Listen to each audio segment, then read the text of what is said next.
sure that everybody gets able to see that as well. And I just started the recording now, so hopefully, I don't think we missed anything too important, but for anybody who wasn't able to attend tonight, they'll also be able to access this recording as well.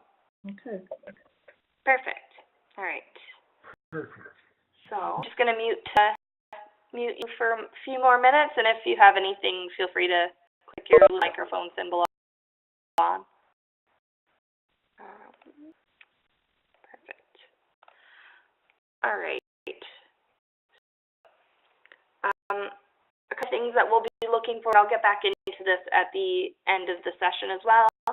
And we're going to need information about what monitoring you are going to be doing and what shoreline property address. And I've had questions about, well, where do you want me to monitor? It's more about what you can feasibly monitor, and we'll get into that in a little bit as well. GNITS will also get into that, and the Coast Watchers equipment return policy. So in the past, we have given people some pieces of equipment that do cost quite money, such as our Kestrels. In the case of this year, we are very limited in the surveying equipment that we are able to provide, just because of the incredible response rate. So the only equipment that you will need to return to us, if you choose to do so, is a hard copy of our manual, and very limited amounts of that as well. If you need that, please just let me know, and we can arrange for that as well. So, health and safety things, just as saying before, using the buddy system. So make sure you either tell somebody that you're going out to monitor, or you bring somebody with you. Some people walk their shoreline consistently all the time. So this is like a trail ranger thing, sort of. Not interested. No, we're interested. Bringing a safety whistle or a cell phone into the field as well.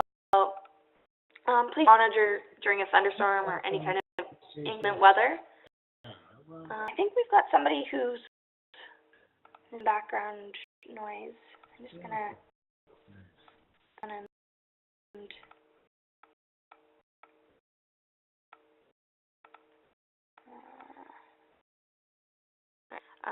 then also, just don't enter the water if you're feeling unsafe as well, just because if it's choppy or anything. So for some people who do choose to do some monitoring with thermometers, just keep that in mind as well. Going into water if it's really choppy or turbid conditions, or if it's too cold as well. Of the program, being the eyes and the ears of the coast. So you are our first kind of command in getting this data. So if you see something that looks a little odd, let us know, because that gives an idea of the conditions that you're seeing. If we don't hear back from you about something that's a little fishy, we aren't actually able to make any of those changes.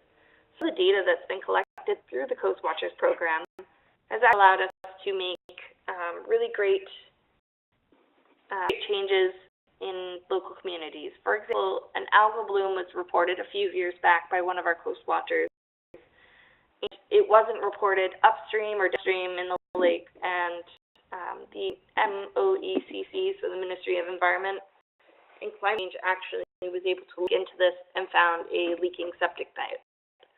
So this is a great example of how some of the data that's collected can really influence some changes and some investigations to be launched to try and protect our lake. The next kind of expectation is what is measured is managed. So when we have multiple data sets coming in from people, sometimes it's really easy to miss filling out a couple pieces of information. Make sure all of your data sheets 100%. So if the option is yes or no, please make sure to click either yes or no, circle yes or no on your data sheet. if we don't have a complete data sheet, then we actually have to disclude that piece of information, because even though you haven't circled yes or no, I came to see that there was no on that beach. Therefore, there's no measurement for that day. So just making sure everything is filled in completely and correctly is really important. Consistency is key. So we ask our coast watchers to try and monitor once a week, and if they can, on the same day and time every week. We end up, life comes up, and that's not always possible. But ask if you're going to be gone for more than 2 weeks to try and find a replacement to monitor you. So people lose their neighbors. I do apologize. My voice is getting a little raspy, but outreach all week. But we ask for anybody who's doing a day to try and find a replacement, or to also fill me in to let me know, so I'm not asking for your data sheets as well while you're gone on holidays.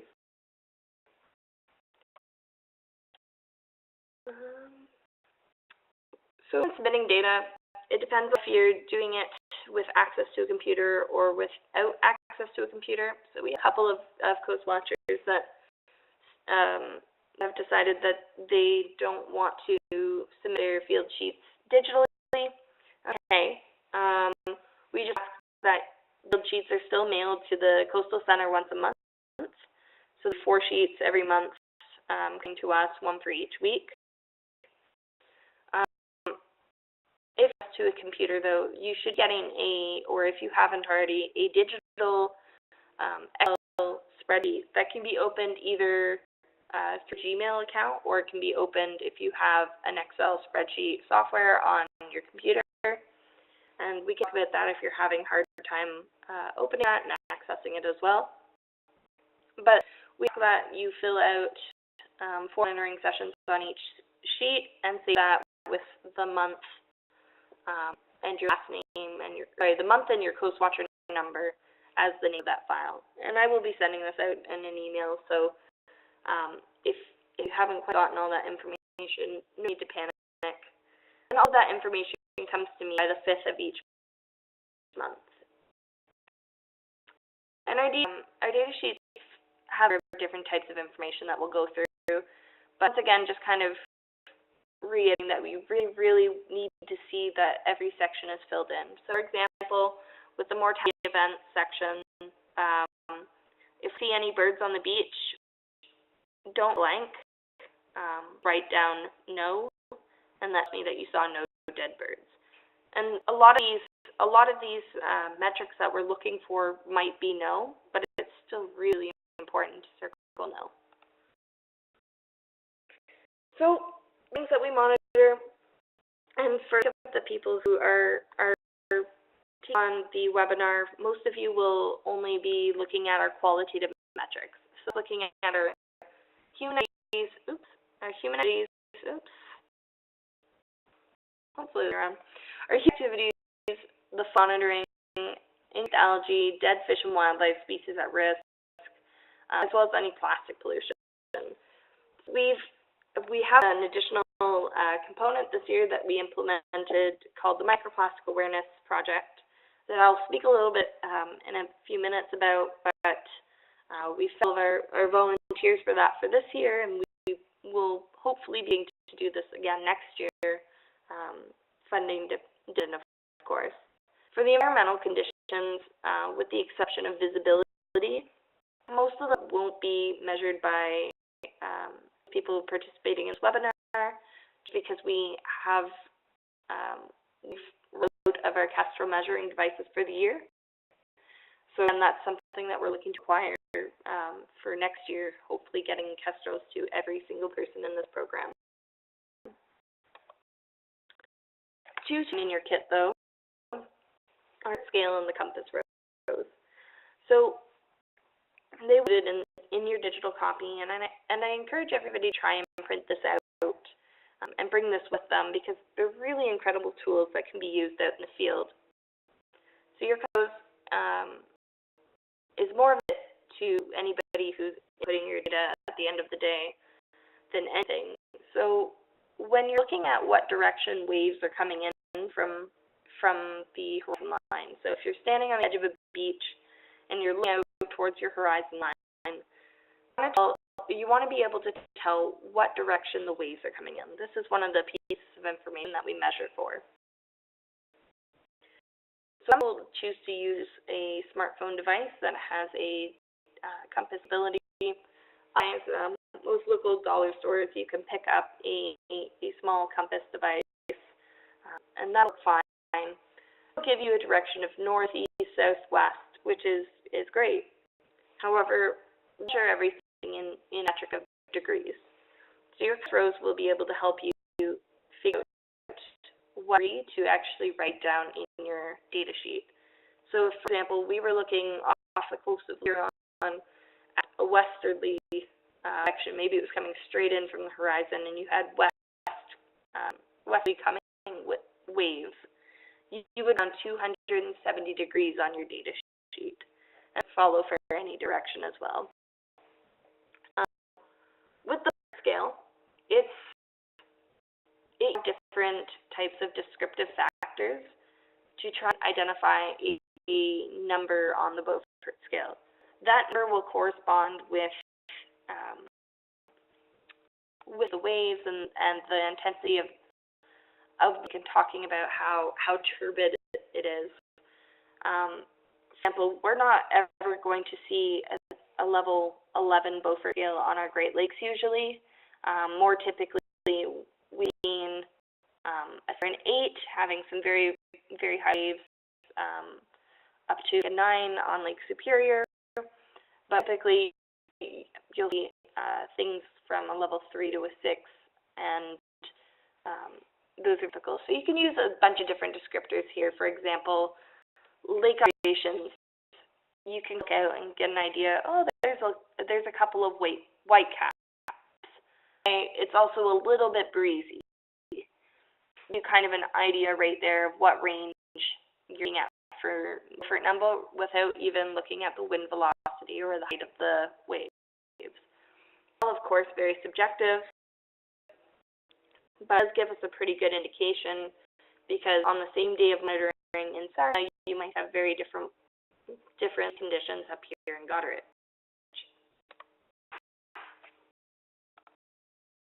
Another look at is wave direction is visibility. So this is actually a measurement of water quality. So for the picture on the left here, it's very difficult to see horizon line. It's not, we would consider this as a no visibility day. We cannot see that distinct line here on the horizon. The picture, however, like you could pretty much put a ruler across the shoreline.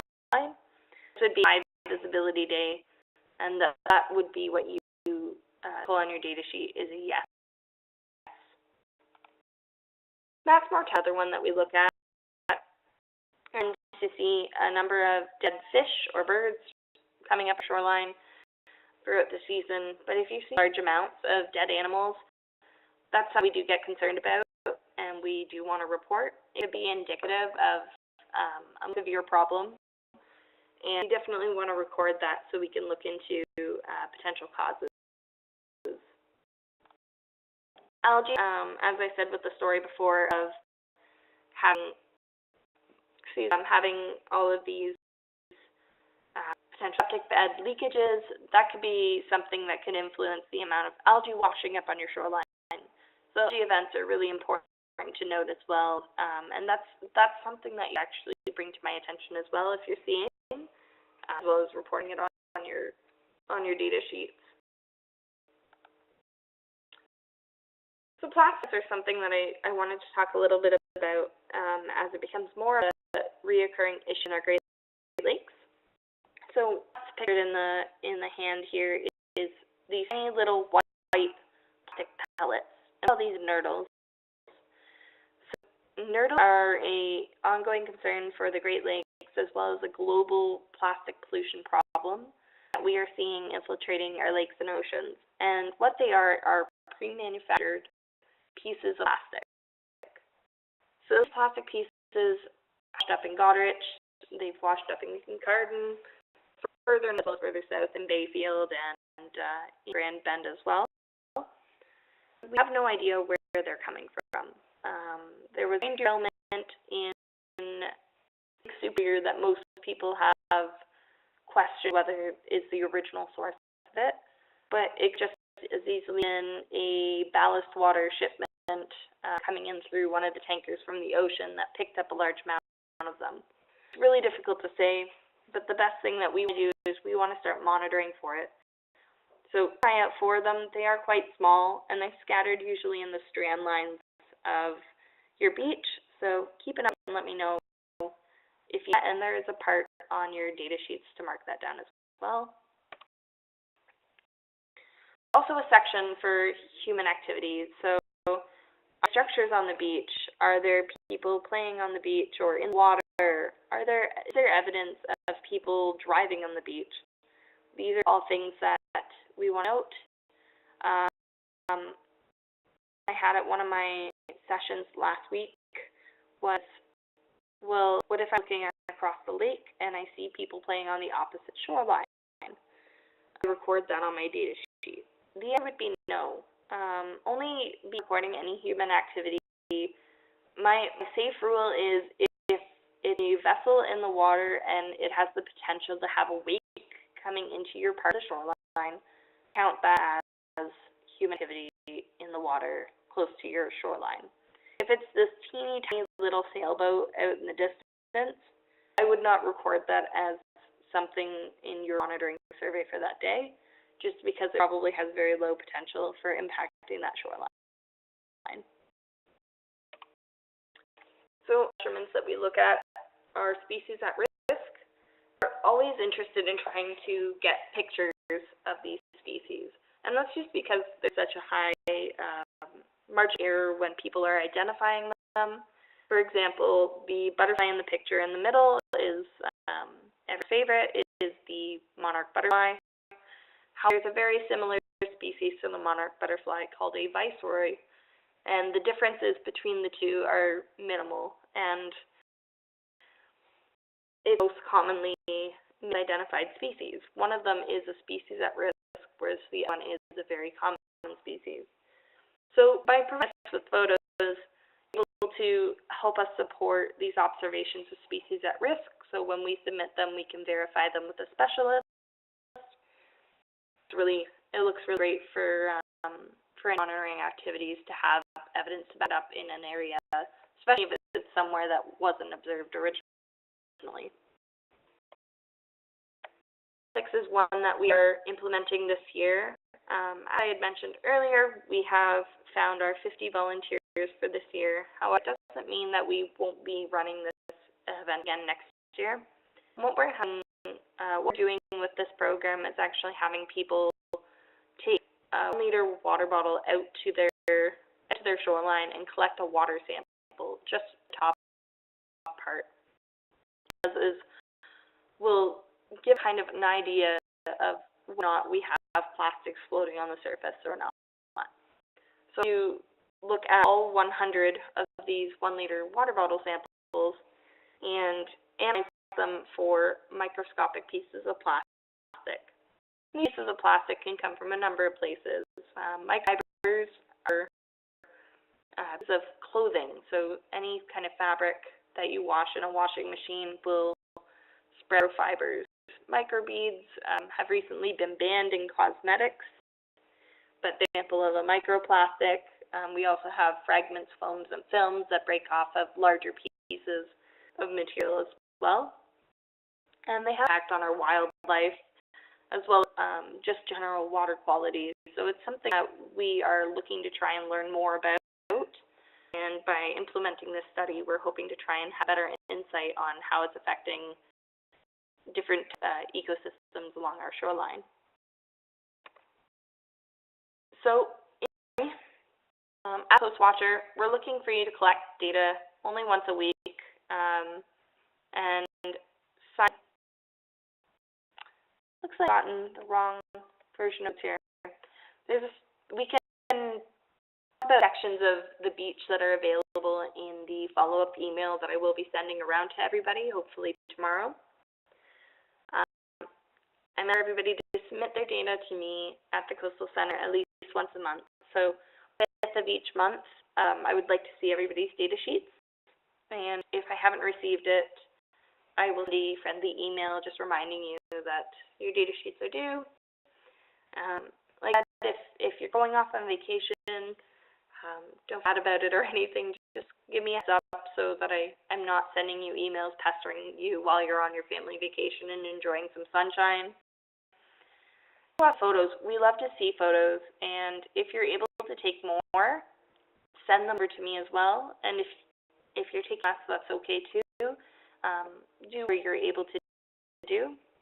Questions often. If you're seeing something that's strange on your beach, we want to know about it.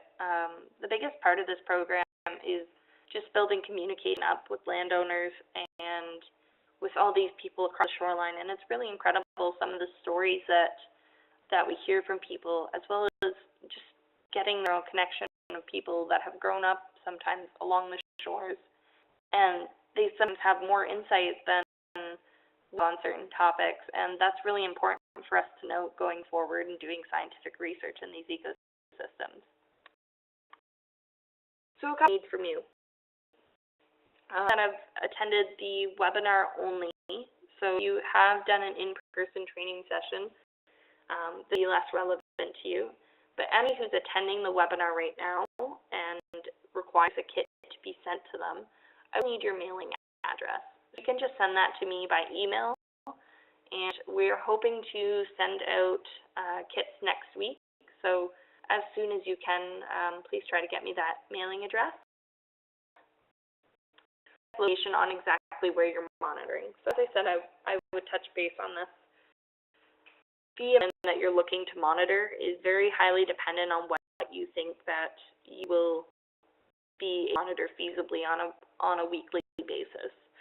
So if you to monitor on a public beach, for example, at Grand Bend, that's okay.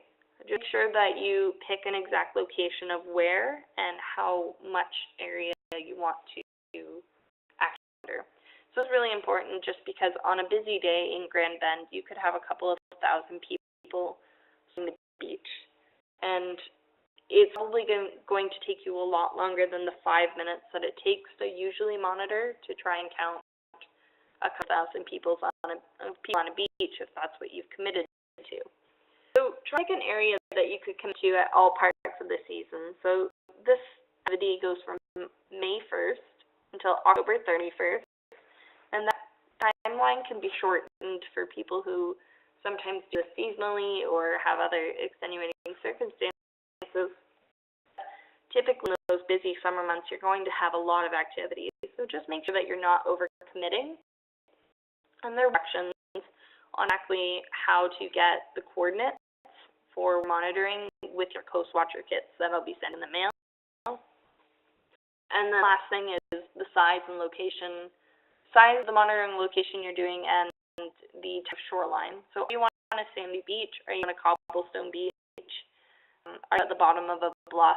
Just some kind of descriptive characteristics of what you're looking at.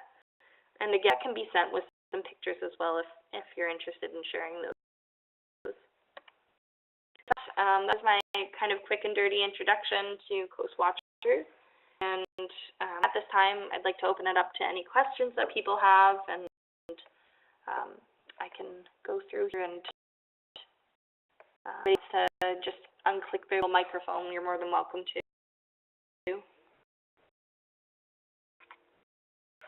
Hi, who's this? Hi. It's Anna. Hi, everyone.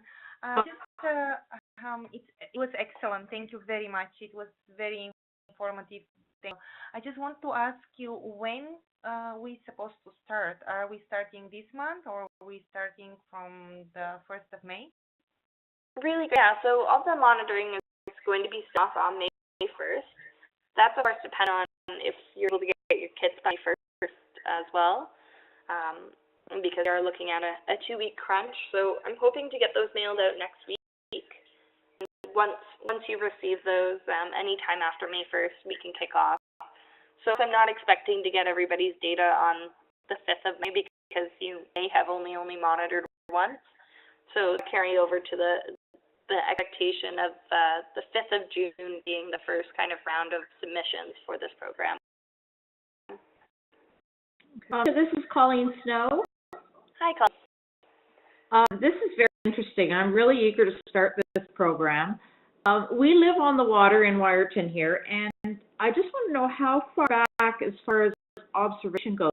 Like, our shoreline is the end of our property, and our garden is there as well, and depending on what plants are where, the butterfly population is great closer to the house, but not so much by the water. So where do we draw the line there? Good question. So, mostly looking, and where we're mostly concerned about is where the lake is influencing the shoreline. So, where high, like your 100-year waterline mark is, would probably be the farthest back that you would want to monitor. So, at that point, we're probably not going to have a huge effect from the shoreline activity. So it's every different because wind have a big factor, meters back from one shoreline, but up to 100 meters back from another shoreline. Okay. So it can be a little subjective, but use that 100 water mark if you can, but Alrighty. excited to have you on as well. Yeah, it's going to be fun, because I love this water every day. Well, and that's the benefit of this program is we have these people that are constantly out either on the water or looking at the water or just around water, and it's a great opportunity to try and get some feedback on what people are seeing. Absolutely, because the other side to it is, if I stand on my shoreline here, you don't see very much, but we go out on the paddle boards, and we go out, like 20 feet or whatever, and you'll see a carp go by or something like that, but you would not notice that. Absolutely. Quite incredible. Yeah. Okay. Sounds good.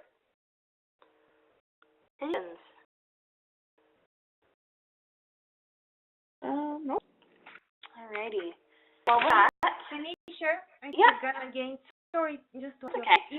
Is it possible to monitor 2 areas at the beach? Because we have 2 properties, one in Okay. and one in Northern, one in Ray, and I'm there every week, so I'm really interested to see how they are changing and to submit it for them. So that goes back to however much you can commit to. Okay. I put the minimal standards of, observation once a week for 6 months, but if you can commit to more, I always encourage more. So just keep that in mind that it is double the commitment, and if you were wanting to do that, we would want to set you up with 2 separate locations, so that would be 2 separate monitoring sheets for those locations as well. Yeah. Okay. So, and we can base on that as well. If you want to send me an email mentioning that, we can kind of follow up with that.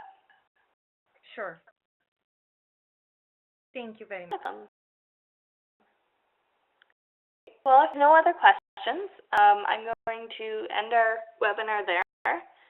And if anybody thinks of something in the middle of the night, like wake up and they're like, oh, I should have thought, please just send me an email. Of course, we're kind of trying to figure out how to keep up with the 140 new participants, but back to you, it just might take a little bit longer than usual. So I want to thank you for spending your evening telling me about Coast Waters, and I look forward to working with all of you this summer. Great. Thank you very much, Tanisha. Thank you so much, everybody. Bye. Thank you, Tanisha. Bye-bye. Bye.